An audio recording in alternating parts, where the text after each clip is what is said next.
Hello guys, and welcome back to this channel, where today guys I'll be showing you how you can actually go and remove items from cart on DHgate. So guys, it is pretty simple. You just need to go and follow these few steps.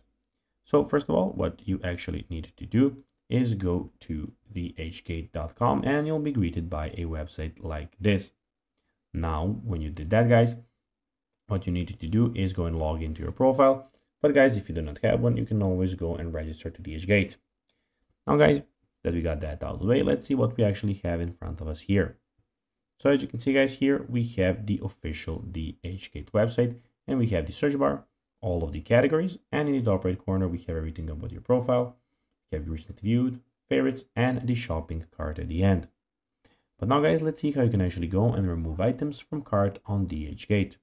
It is pretty simple, and you just need to go and follow these few steps to know how to do it in no time. First of all, what you need to do is go to the search bar and type anything that you would like to buy. Then when you click on it, you'll need to go and find something that you would like to put in your cart firstly, then you can go and remove it.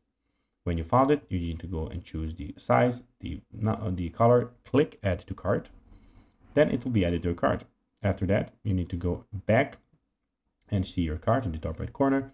Click on your cart, and here guys you have this rubbish bin, which you can click remove, and it is removed from your cart immediately. So guys, that will be everything for this video. I hope that you found this video informative and entertaining guys.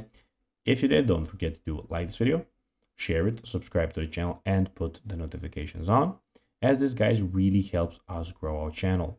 So if you have a few seconds, it will be pretty cool if you can do this for us. So guys, that will be everything for this video. As I said, I hope that you enjoyed it. And guys, as always, I'll be seeing you in the next video. Bye guys.